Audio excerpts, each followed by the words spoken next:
going. You want to get the backup recording going? Yep, it should be good. All right, awesome. Hello, everybody, and welcome back to another episode of the Eternal Void, but with Jazz Podcast. I am your co-host, Michelle, and we have also with us... Gabby, hi. Hey, Gabby. And we've also got Sarah with us today, who has a couple YouTube channels and a podcast. You may know Sarah from YouTube as That Divination Witch. She also has another channel, goes by Hekate and Daughter. And she also has a podcast called Uncovened. So we're going to have Sarah's link tree in the show notes. Please check out all of her amazing stuff. Sarah, we have really been a fan of your YouTube presence for quite some time, and we are really happy to have you on the show. How are you doing today?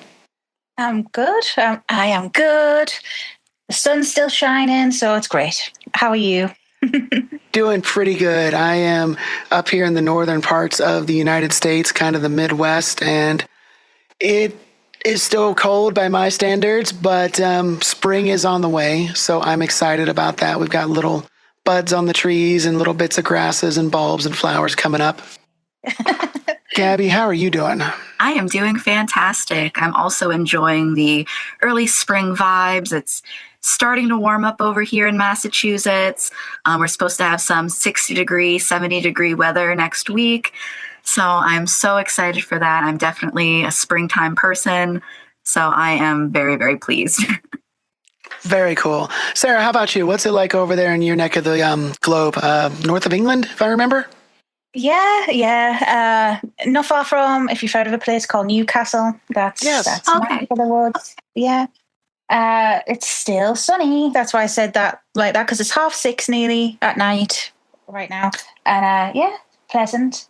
Was a bit windy before, but life goes on. Rock on. I love it. So, Sarah, we can jump right into this. You've got a really cool YouTube channel called That Divination Witch, and you did a lot of work with Hekate on that channel. Tell us a little bit about your relationship with Hekate. Like, how did that start? What is your journey into this spiritual practice look like? Yeah. Well, I mean, I'll try not to go on for ages. Feel free to. Yeah. Well, 3 hours later. So, I mean, to me, I call her my mother, and that doesn't mean I think she's literally gave birth to me. It's just, she's been a motherly presence in my life. She is, to me, the great mother. You know, you could say face of the creator, the world soul, like what the Chaldeans believe. That's how I see her. But I never always saw her like that. She came to me in a time in my life where it wasn't a very nice time, let's say it like that. And I didn't even believe in her. I was always skeptical because when I was younger, like 14 or something, I dabbled with Wicca and thought I was great.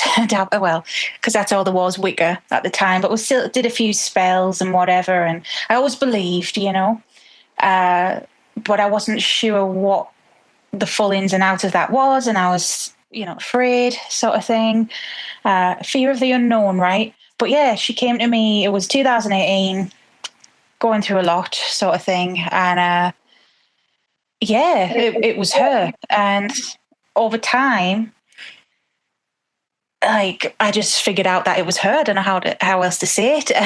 She kept giving me signs, like just subtle signs of her presence. So, for example, like I kept seeing feathers like everywhere. Like I'd be at work and there's a feather next to my desk. I'd be like on the bus, there's a feather. And when I was viewing my apartment, what I live in now, I remember telling my friend about seeing all these feathers because he was with me for some reason. Anyways, then a feather hit me in the face when I was telling him. And I'm like, fucking hell, sorry, I swore, but these feathers are everywhere. And yeah, just took time. And then once I started realizing, oh, this is not just a spirit guide, a guardian angel, an ancestor or whatever. And it's hard for me to pinpoint it. I don't know how I got down the Hekate rabbit hole, but I did. And then, yeah, I opened up to her. I remember still being so fearful at first. I remember making a little altar for her on a tiny, like, side table. And then I threw it out, but she never left. And then, like, 2 weeks later, oh, let's make that up again, you know? And I was just like, bumbling through. And he said mumbling through, like, learning about her. I remember her, it's a Tara Sanchez. The book's read, but that was the first book I got on Hecate, and just reading about her. And then obviously we're in the age of the internet, so just looking up stuff to do with her, and yeah, going from there really. But that was 2018 that I really had this awakening, you know. That's awesome. And that was it. You said 2018? Yeah, so that was 2018, and it snowballed from there, essentially. And, you know, going from, okay, well, I know ghosts are real, and I thought these feathers were like a guardian angel sort of thing, going from like this sort of lukewarm understanding of, oh, yeah, right, okay, there are spirits. Oh, shit, the gods are real. Oh, you know, because I used to kind of take the pee out of people like me. I'll be honest. Same. Yeah. Yeah, I used to say, oh, this is like some Harry Potter shit. What are you doing? You know what I mean? I do. Yeah. And I get that. I'm still skeptical, even though I'm a witch, you know, even though I do what I do. I think it's healthy to have some of that. But yeah, just snowballed from there. And she's been with me since day one, and she's always there. Even when you don't know she's there, because that's just how she is. And, you know, I work with other deities, other spirits, other powers. My path may change over time, but she's always there. And that's why I see her as like a mother, but also not just a mother now. I'm like, well, actually, you are. So, like, you're just so all-encompassing. Like, you're just everything. Yeah, that's wicked cool. And I'd love to like hear more about like what your practice with Hekate, you know, looks like today. So like you've gone on this super awesome journey, and like how has your relationship to Hekate changed, and how has it stayed the same since you first started? Well, the one thing I think I feel like she would want me to say this. The one fundamental thing is that the first thing she was to me, not just a mother and stuff, but she was a mentor in witchcraft. And so my foundations are her, and always have been. And that's something like my friend Lauren, who she comes on my channel a lot as well. She's a Hecatean, and we met through her, and she said something about mother is the core of my practice. Like no matter what I do, where I go, what deities I work with, I always come back to her. And that is how it is. It's hard to describe. You know, she is the fundamental. She's like the backbone, the center of it all. So I think she would want me to say that what has been a constant is, well, her presence and being like a mother, but also being a mentor. She taught me witchcraft. She taught me skills that you can't find in a book. I mean, there's a lot I had to read it from a book. You know, like I learned how to do divination myself. You know, no one taught me that, but although I was learning the meanings of like tarot cards, for example, you know, you manually learn those meanings, but your intuition strengthens over time. And she taught me that. She taught me to have confidence in myself and in my abilities, my intuition. I remember her saying to me once, if you can't trust yourself, trust me, and I won't steer you wrong. And I do that. And maybe that's like a blind leap of faith, but I do have faith in her. She's the one being, like, I just trust her with everything. But I would say, that's kind of deep, but she came to me when I was like, probably like one of the lowest points of my life, sort of thing. And I didn't realize that I was very in my inner child energy at the time. And there's nothing wrong with that. We all have an inner child, right? But she literally like helped heal my inner child, and I didn't know what was happening. And now I felt like I relied on her maybe more than your average deity, you could say. And some people will be negative about that, but I don't give a shit anymore. But she mothered me basically as well. So now, although she is the center of my practice, she's taught me that it's not the be all end all either. Like, I have autonomy outside of that, and like, it's my life, it's my path, because that's the sort of woman or goddess that she is. She wants us to be our own independent beings, sovereign, however you want to label it. So we're not lost souls. So we're not like overly relying on her or anyone. We got to rely on us first.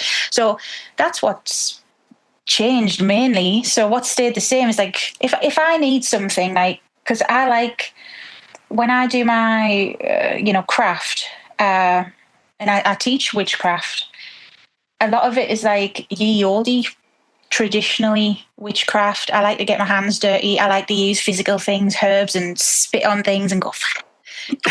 Yes. But I do take, where appropriate though, like inspiration from other places too. But that's very Hekate. She's like that. And so if I need inspiration for a spell, she'll be like, this herb, that herb.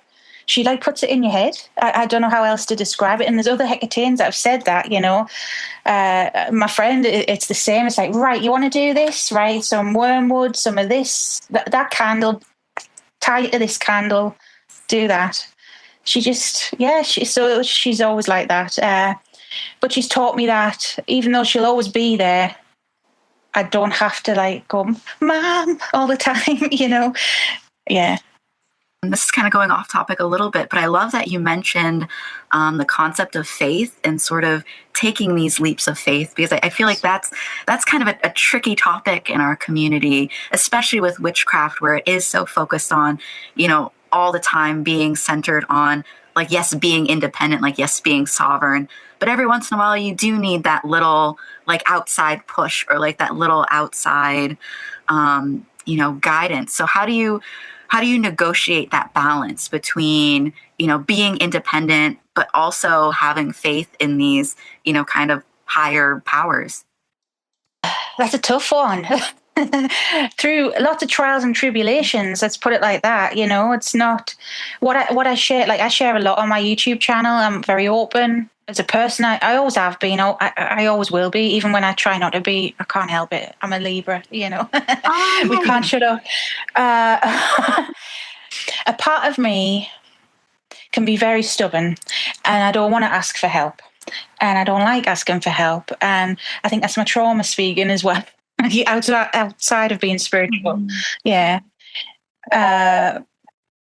So there's a part of me that is stubborn like that, but the lessons that arise in my life, whether it's from Hekate or other higher powers, let's say, kind of force my hand in a sense. And some of it has been tough. There's some like really personal stuff, even recently, I've gone through, which kind of flipped my world upside down for a while. But I had to realize that actually I do have power. There's something I don't mind saying, actually. A reoccurring theme kept coming up in my readings, and even I get sometimes readings from outsiders as well. And I even got a reading it'll be about a month ago now, from a love and light woman who's a medium from where I'm from. So she's not in this community at all. But, she was on the money with what she said. But even she said that you're meant to do this alone, right? And you might hear that from other people too. And this has been a reoccurring theme with my date. He's telling me, like, you need to be doing this alone. And I kind of misconstrued that. I thought, what? You want us to be alone in life? That's so depressing. And I really actually felt depressed for a while, because it's like, well, why? Why are you cutting me off from people? And, we need connections, all of that. But what they were teaching me is, yes, ask for help, but you need to have this, like,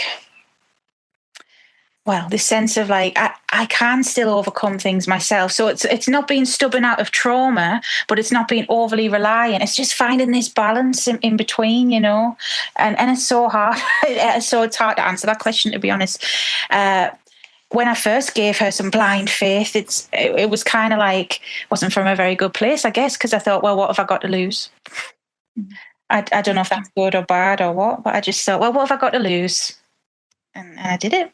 I hope that answers the question.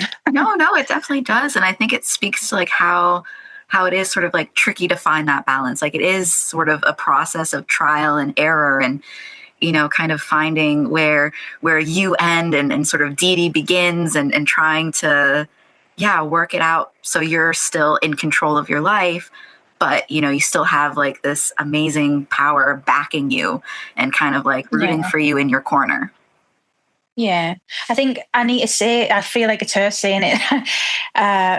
The thing is, some people, I'm not saying you or anyone, but just in general, some people might misconstrue deity work as handing over your power to them. And that's because of religion. That's because of, especially certain religions where, everything's up to God. Everything's up to, the dude in the sky. Hekate doesn't want that. She wants you to cultivate your own power. That's the difference, So she doesn't expect you to be groveling at her feet and being like, oh, hail you. But we do praise her, and we do love her and worship her because we love her. But it's not a given, It's not like, I am a vengeful God, smite. And so I think some of it may come from that, where people might misunderstand. Like, no, they're actually walking alongside you. You're not beneath them. They're guiding you. That's the thing. Yeah, they're like you said, like they're mentors, but it's like you're still expected to do the work, to make the decisions, because at the end of the day, you're living your life. It's not their life. It's yours. Yeah. Yeah. I have a question. I was just thinking back, Sarah, to and Gabby. Gabby, I just did that thing we talked about with the... Anyway, I was just thinking back to how I ended up here in my path from certain podcast to different media. And then all of a sudden, bam, now I'm here talking to y'all, right? On my journey over the years. And now that I'm thinking about it, I've heard a lot of misinformation about Hekate from various sources. For any of our listeners that may not be super familiar with Hekate, or maybe have heard some of that same misinformation that I used to hear, maybe let's step back for a 10,000 foot view and let's talk a little bit about who Hekate is, right? For those who don't know. Yeah. Do you want to give us a primer on Hekate, or we can? Oh yeah, If you want to, yeah. Yeah, of course. I wasn't the best at introducing that, but go ahead. No, it's all right. I thought you were going to say something. That's all. Anyways, I'm such a great representative. Well, Hekate, who are you? Well, let's unpack this. Bloody hell, we'll be here for 10 years. So if you look her up, she is the witchcraft goddess. That's what you'll find normally, right? So she is, in the Greek myth, which is what you'll commonly find about her, she is a titaness of the liminal space. The liminal space is the space in between everything, life and death, light and dark, everything. You can zoom it down in between every single atom. She's just everywhere. That's how it works. She traditionally is a guide for the dead. So she, guides the dead to where they need to be. She's a psychopomp. She rounds up the lost souls. She is a necromancer and, can control the spirits of the dead. She's a titaness, and her parents are Asteria and Perses. So Asteria is sister of Leto, who is the mother of Artemis and Apollo. And Asteria is a goddess of the fallen stars and divination. So she's very mysterious too. She's a titaness, obviously. And her father, Perses, he is a god of rage and destruction, off the top of my head. So she really embodies in the Greek myths all these things, this powerful lady that can't be pinned down. That's the first port of call that you would think about with Hekate. And you will commonly hear people say she's a Greek goddess because of that. But she's much more than a Greek goddess. She predated Hellenic times. She was found in Anatolia.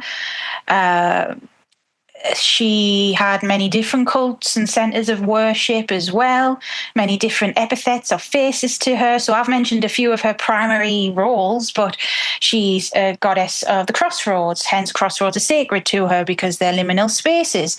And you would leave offerings there to her. Deep Nun, it's called, on the dark moon. And why the dark moon? Because that's the new moon, that's sacred, that's the time in between. Again, it's all liminal, right?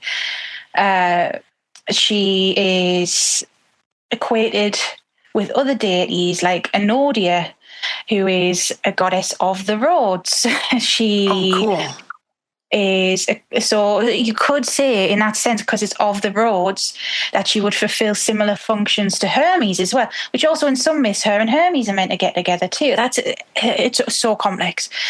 Yeah. I mean, she's her famous Greek myth guiding Persephone, finding Persephone in the first place, and then she guides her every single year in and out the underworld, right?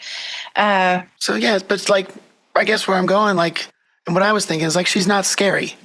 Like, no, why would somebody who's helping be scary? She's got an epithet that is the protector of women and children. And why is that? Because she's a midwife, because that's also liminal. So she's with us from birth till death. You know, she's with us in every moment of life. You know, she was called on as a health goddess as well. I can't remember all the names off the top of my head.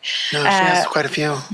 Yeah, like Borophorus or something. I can never pronounce it right. That's the filth eater. That means she will literally take your, well, not literal shit, but, you know, your problems, basically. Yeah. And help you with them, you know. She's got Hekate Urania, which is the heavenly aspect of Hekate, you know. So she's everywhere, and everything is so complex. But we commonly say witch goddess, I suppose. It's because sorcery and witchcraft are like liminal things, right? The mysteries. Yeah. I think that's a great 10,000-foot view for something that could literally be like an entire like week-long symposia. That's amazing. Yeah. Thanks. Very cool. Thank you. Yeah. Gabby, I'll pass the baton back to you. Yeah. I just think it's fascinating how, I guess, multifaceted, you know, Hekate is. And just like kind of like a quick question is like, there a particular like epithet of Hekate that you particularly really love or really kind of connect to more than any others, or you just find really interesting? Well, over the years,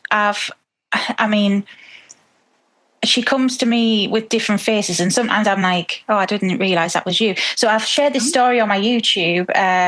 This was when I was starting to get used to like different epithets of gods, and like I was branching out into different pantheons and dipping my toes in like my ancestry and things like this. So I accepted basically Trivia into my life. Now, Trivia is a Roman name for Hecate, okay? And I saw them as two separate goddesses at the time because that was my understanding. And they literally had me set up two separate altars, do two different things for them. And she even like manifested in the same space, like Hecate and Trivia. They were just there together, like as two separate beings. And I did a lot of work with Trivia, and her energy felt different too. She was like very queenly, very regal, very stoic, very like Queen of Swords. If Queen of Swords was a goddess, that's Trivia. That's how she was with me anyways. And then my time with her kind of came to an end. And when I was cleaning my altars, Hecate just went, oh, yeah, you can put her stuff on mine. I'm like, why? Well, it was me. Duh. Oh, God. So that was, again, like a big lesson, like how multifaceted any deity is really, but Hecate really is, you know. So I really respect Trivia for that, you know, so I have a soft spot for that epithet. Consciously right now, I don't know really what side. Soteria maybe, which is like the savior, which is the name of the world soul, you know. That's her epithet, you know, the name for it.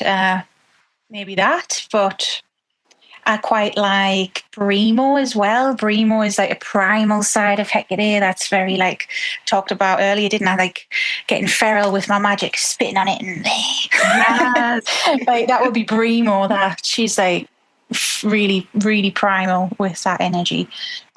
So yeah. Oh, sweet! That is so cool, and I love like the fact that she manifested sort of like in two places at once. Because like I feel like that's just like the cool part of polytheism, right? Like we can have gods that are one god, but they're also multiple gods at the same time. Yeah, it blows your mind, when it really does. Branching away from Hekate a little bit, what other deities have appeared to you, like, on your journey? And, like, yeah, well, I guess not even branching away. So, like, because we just talked about trivia, what other deities have you worked with or have appeared to you? And what's that been like? Quite a few over the years. Again, with polytheism, it's wrapping your mind around that. And I used to get affected. I used to be bothered when people would be like, I don't believe you, but I'm not doing this for other people, I mean, as a baby witch, I hate that term, but Same. I also use that term. But yeah, as a beginner pagan witch, whatever, right? Hekate was the first. I'm going to give you all the lowdown. So Hekate was the first, and then I felt another energy around me, and I thought it was Persephone. Okay, and I set up an altar for Persephone, and where Persephone goes, so does Hades, because out of respect, and I had an altar for them too, and the vibes fell off, but I was still very new to this, and it turns out it wasn't Persephone. That's why there's another goddess who was tattooed on me here. She's called Izanami no Mikoto, and she is super cool. The Shinto goddess of creation, life and death. She was also the first goddess to die, so she's the underworld goddess as well.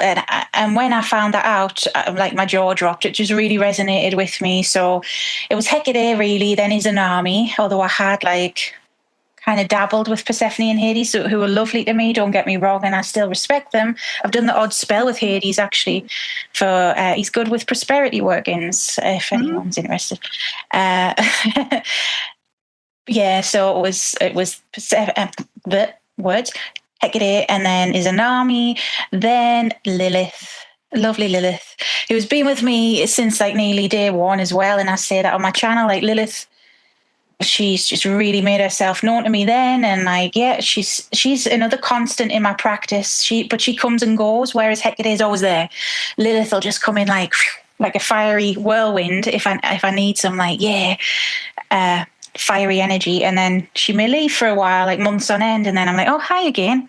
So Lilith came along, and then I went down my ancestry route for a while and figured out some of my ancestral deities, Frigga, Loki, Freya, Hel I've worked with.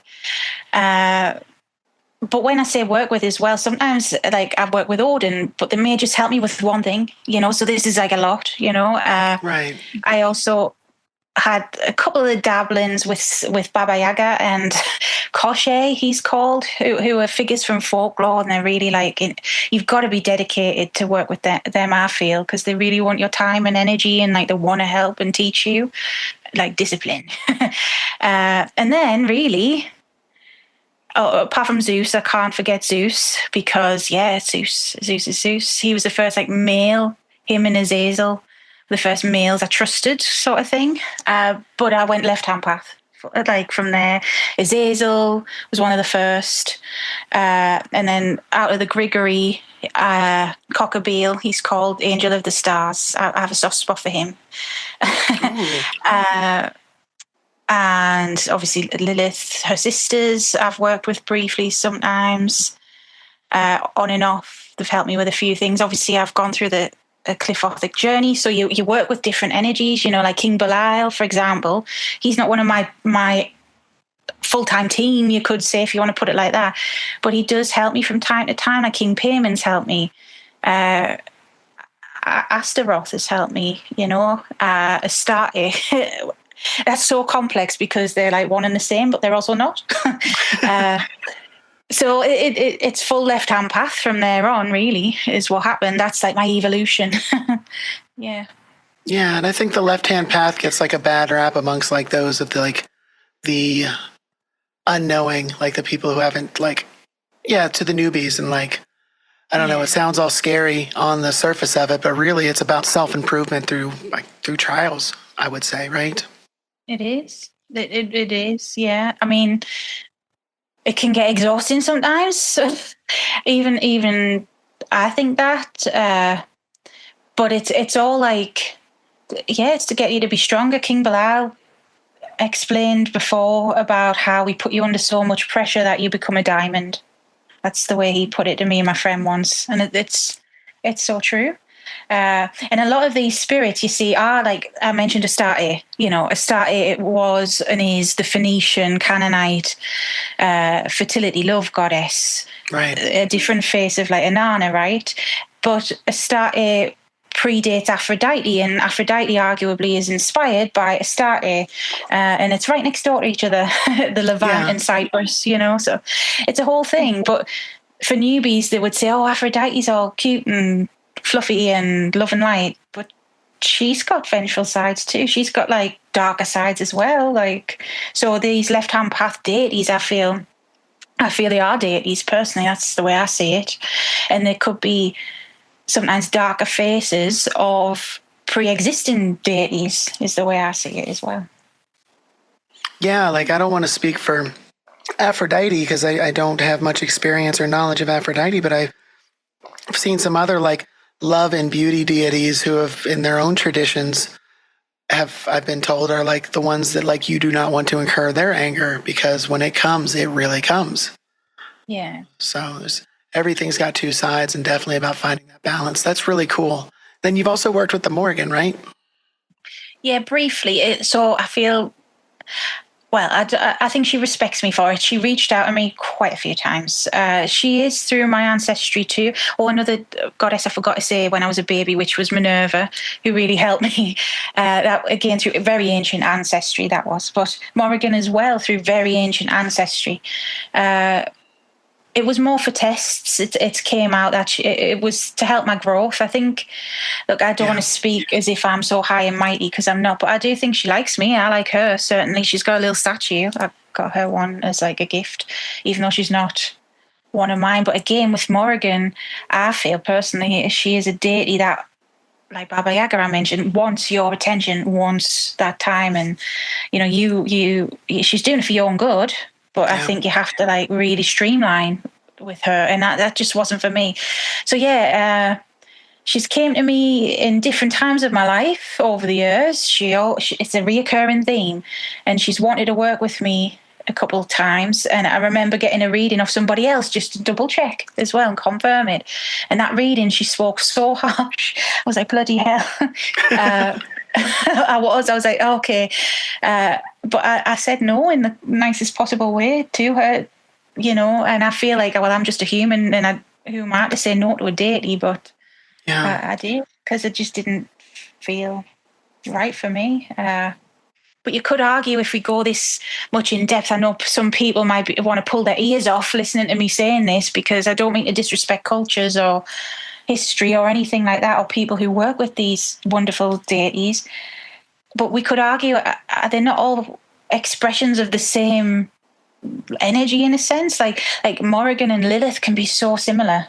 I'm not saying they're the exact same, but they can be. And Lilith can be a bit like Hekate as well. And, it's all like a modge podge sometimes. Right. Mm-hmm. Yeah, I that's definitely one way you could take it, and one I've tend to lean a little bit towards. Gabby, I have one question I want to jump off that, and then I'll hand the baton back to you if that's okay. Yeah, go for it. So you've mentioned a couple times about ancestral gods and goddesses. You told us, like, right now you live in, like, the north of England. Have you always lived in the north of England? Like, where's your family rocking from? Yeah, so north of England. I have always lived different areas of the north of England, northeast of England specifically. So my family, tracing it back, I've got... So I did one of them DNA things, and I'm lucky because my uncle has got a lot of time on his hands, and he's been doing the family tree on my dad's side. So I know more about that. Yeah. Like in the 3D as far back as we can go, not spiritually. So Yorkshire, I've got people from Yorkshire and North Wales. That shocked me to hear. I'm like, oh, right, North Wales as well. And Scotland, which would be a given. I mean, I'm not going to say it, but my surname is a Scottish name. It's the name of a clan, which is still going now. So that would make sense. So I do have, a hodgepodge of people from different areas of, the UK, I guess. But ancient ancestry, it's like a lot of people in the north, Danish, because if you've ever watched the Viking TV show, which is based on real events, I don't live too far from Lindisfarne, where they first landed, and they did their thing. They conquered right over here. So that's why I ended up down the Norse path, and I do feel at home with that. I do still, even now, I feel like, it just feels like coming back home, and Loki always, some people argue as well, he's a face of Lucifer and vice versa. But he pops up sometimes and cheers me up and, or tests me, But we were just talking about that before you jumped into Zoom. High five, fist bump. Yeah. Yeah, I love Loki so much. He's a scream. He's hilarious as well. Did you know? You probably do. There's an ancient Icelandic spell where I'm sure someone shits himself to death in the name of Loki or something. Look it up. It is a thing. It's an ancient Icelandic spell. Oh my God. I swear out to gods, to Loki. Yeah, that's such a Loki-coded spell, isn't it? Shits himself to death. It really is. It is. Yeah.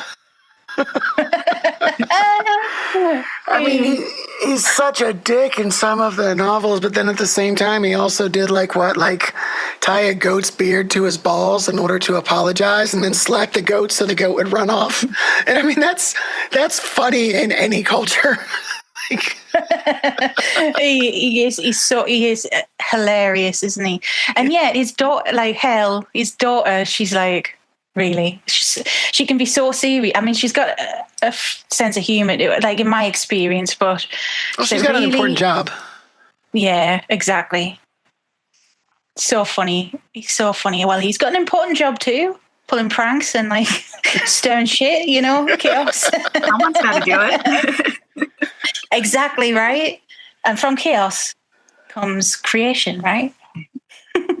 Yeah. I'd actually love to circle back a little bit. And you mentioned that you're a left-hand path practitioner.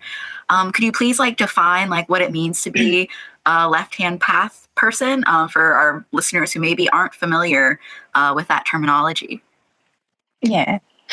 Well, I mean, I can only speak from a Western point of view, because I do believe the term originally comes from Hinduism, I believe, where it was Shakti worship. So it's the feminine worship. But I'm not too knowledgeable on that. But in a Western sense, left-hand path it's supposed to be about self-sovereignty. It's about facing your fears, facing your shadow, and becoming stronger for it. So traditionally, we tend to gravitate towards these darker deities, and it's not always demons or diamonds or whatever you want to say, and it's not always like Luciferian or Satanists or whatever. You could be left-hand path and work with Morrigan as an example, or I don't know, you could be Kemetic and you work with Set or someone as an example. It's normally, though, the deities that tend to deal with darker things, and it's not because we want to sit and be evil or brood or whatever. It's more so we can address our own darkness. So what it means to me is to become stronger and self-sovereign, self-sufficient, really. Yeah, that makes a lot of sense, and I really like the emphasis on kind of shadow work and being aware of sort of the darkness within you, because it only really becomes a problem if you're unconscious of that darkness and kind of let it, wreak havoc in your life without any intention or thought behind it. Yeah.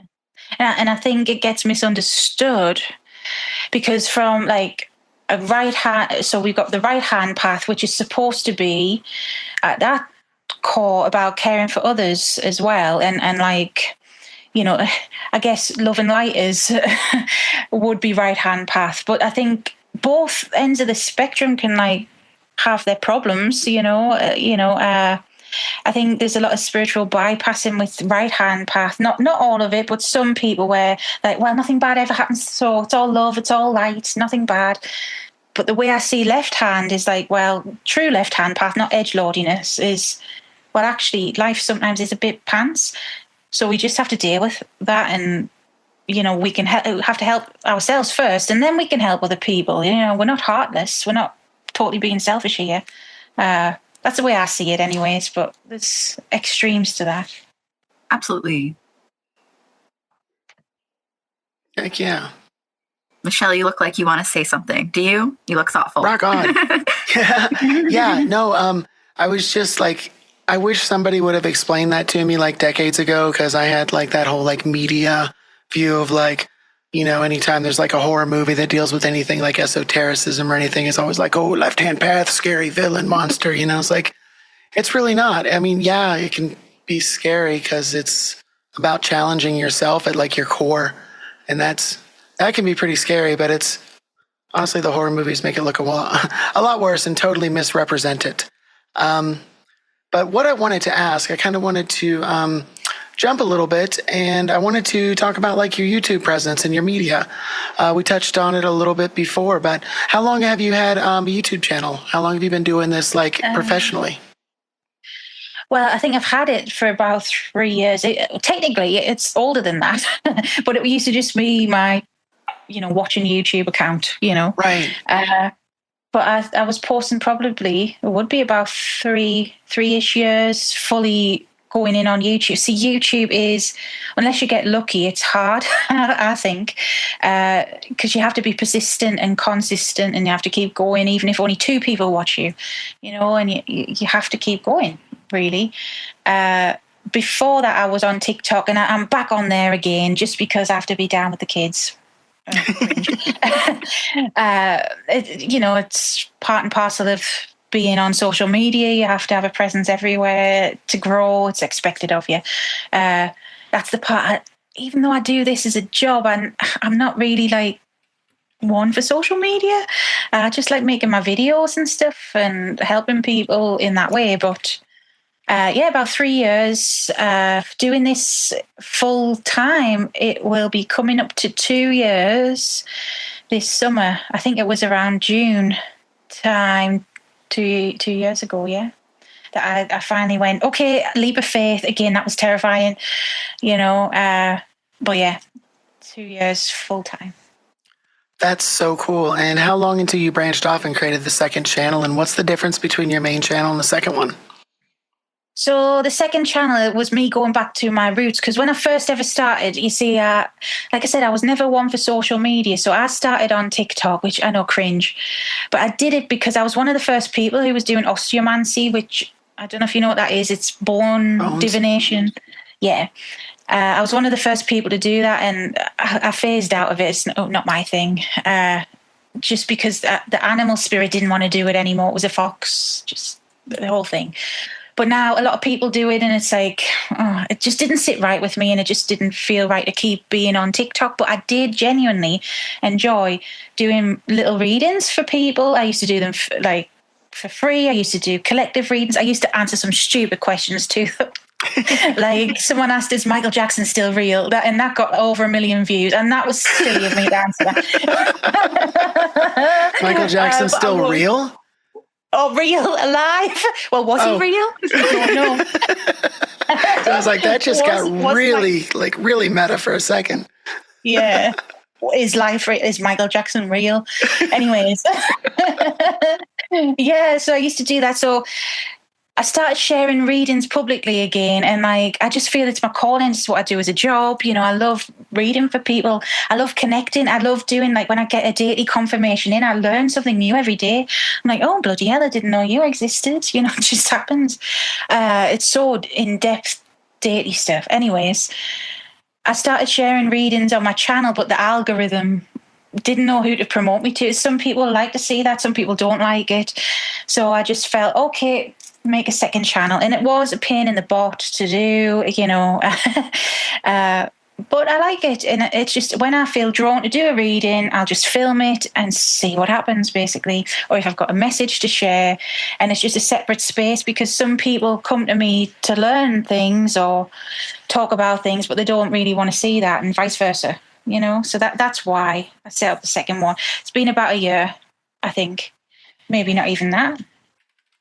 I think it was last summer I set it up. Rock on. I might have another question or we can change subjects, but can we take a 2-minute break and I will be right back? Yeah, sure. Mm-hmm. All right. Thank you all so much. Sweet. So this has been like a super fun chat. I've been loving all of this. Oh, thanks. Yeah.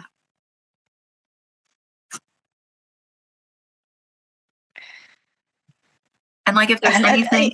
Oh, sorry, go ahead. Yeah. Oh, I'm just laughing at myself. I start to get tongue-tied when I talk a lot. Like, is Michael Jackson real?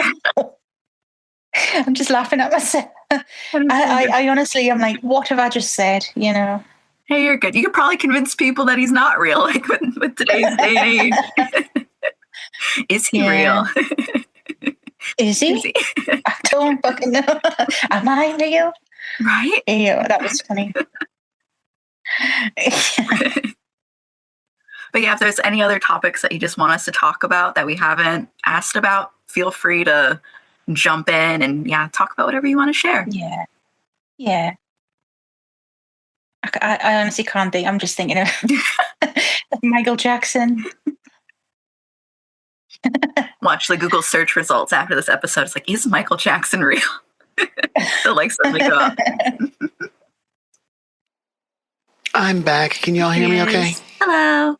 All right. Hello. Before we get back into it, I was utterly distracted by a lot of your very, very cool thumbnails. Are you laughing at the recent one, the feminist one? Like that, I was screaming when I made that. Sorry, that was so funny. Oh my God! Wait. Yes. This isn't Lilith energy. Let's be honest.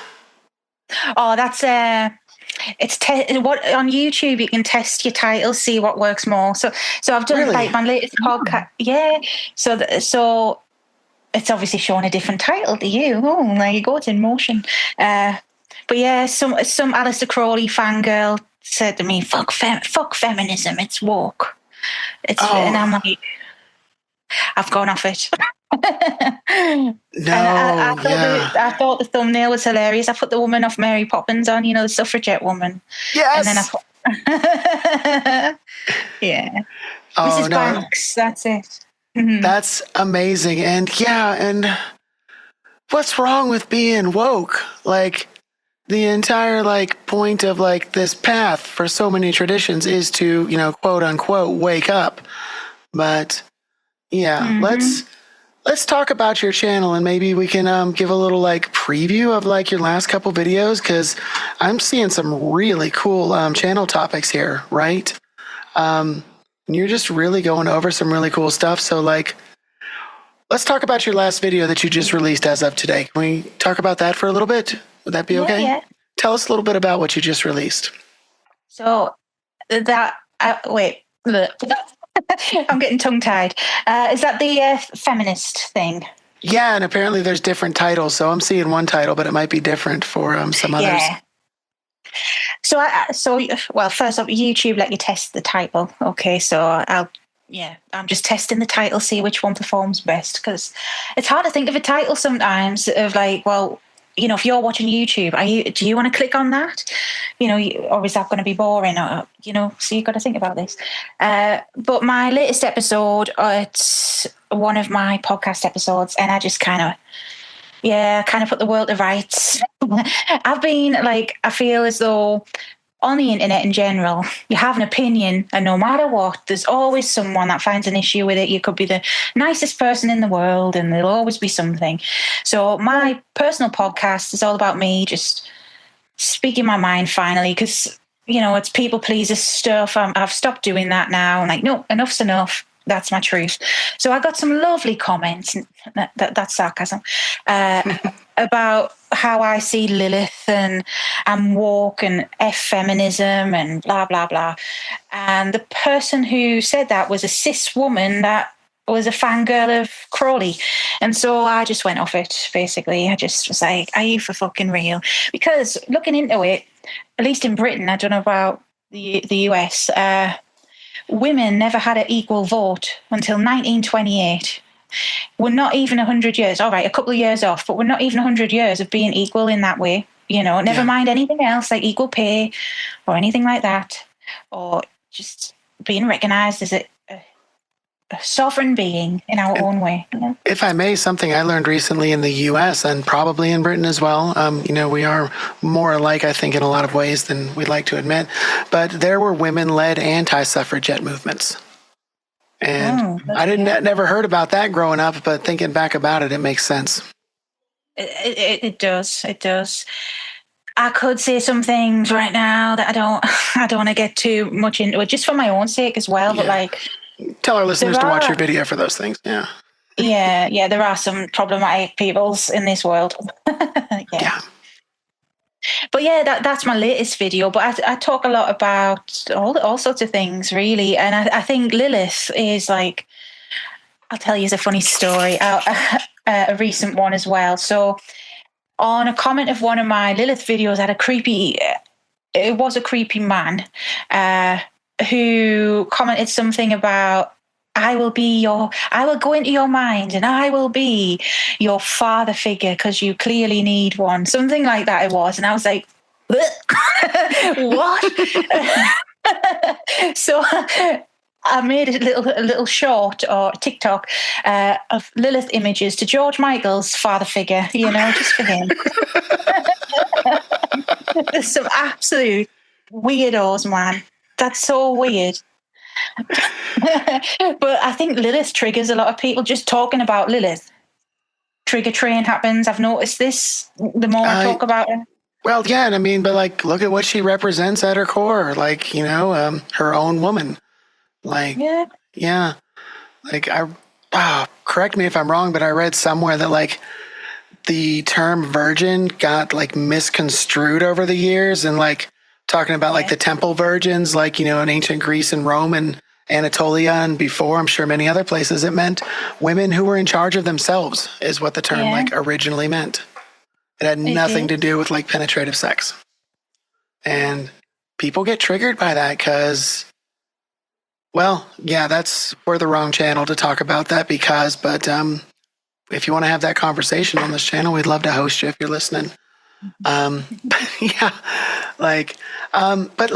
showing a lot of cool stuff. You've got a book, video about self-care. It looks like you've got something about some body positivity. I'm loving your thumbnails on your channel. Ooh, tell us a little bit about the 5 signs that you are ready for Hekate. It's not about so I'm guilty of it myself, especially when I was new, making signs of Hekate, reaching out. You see a dog, you see an owl or whatever, it's not always about that. It's not always about, seeing a physical sign manifest in your life. It's more about, are you ready within yourself? Because a lot of the misinformation and horror stories about Hekate come about, I feel personally, because people aren't ready, because she shows you your shadow. She reflects that to you, to be a sovereign being, like we spoke about earlier, some of the things I've been through, and even how my practice has changed over the years. It's trial and error, trial and tribulations. You go through these things, and it's make or break, right? And I feel like when you hear about witches running back to Jesus or whatever, ex-witch exposes things, whatever. I think it's because people still have a lot of fear. And fear, look, it's okay to have fear, but you have to recognize it's not all externalized. So I talk basically about that kind of thing.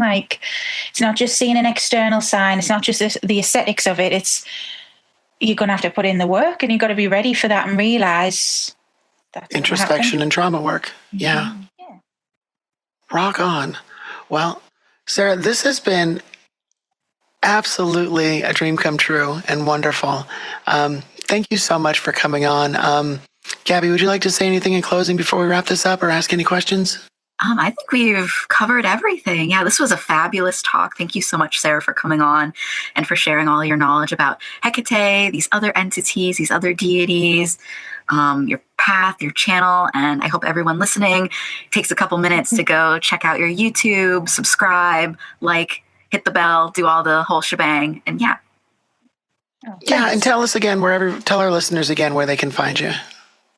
Yeah, that Divination Witch on YouTube, that divinationwitch.com. That's my official website, which I've recently redone it. I have an Etsy store. I have Patreon, where on Patreon I'm teaching witchcraft right now. That's what I'm going to hop into after we get off the call.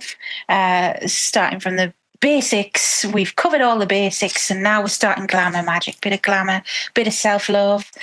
Makes the world go around. So yeah, that's where you can find me. My link tree, I gave it to you guys as well. I actually have a free resource on Hekate. If anyone is interested, I don't want anything for it. It links you to my Patreon, but you don't have to be a member. You don't have to sign up to anything. I'm not there for your info. She wanted me to create this free thing. It's just like if anyone's interested in doing like more introspection, like it's journaling prompts essentially to connect with Hekate as well as yourself. And it's for free on my link tree. Very cool. Thank you so much. And what does the future look like for that Divination Witch? Fantastic. I don't know. There's a lot in the works right now. Obviously the teaching stuff. I have started a book on Hekate, but look, I'm trying not to talk about it too much because fuck knows, sorry for swearing, when that will get finished. I've just been so busy in my personal life as well. I've just had a lot going on. So more of the same, more content on Hekate, dark feminine, dark goddesses, Lilith. I will be talking more about my personal practice as well. Astaroth, Aslan, and other beings, and all that jazz. Well, we would definitely love to have you back for that conversation. Yeah. Yeah, and I definitely want to talk to you about some of these classes. But thank you all so much for another episode of The Eternal Void, but with Jazz. I am your co-host, Michelle, and we've got Gabby. And our guest.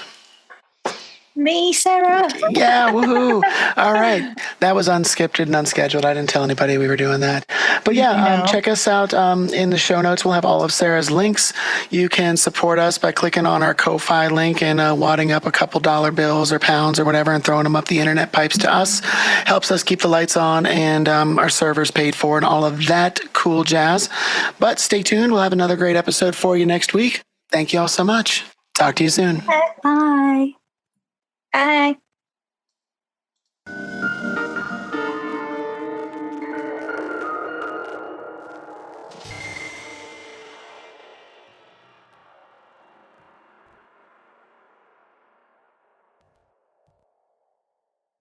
Throwing it up the pipes.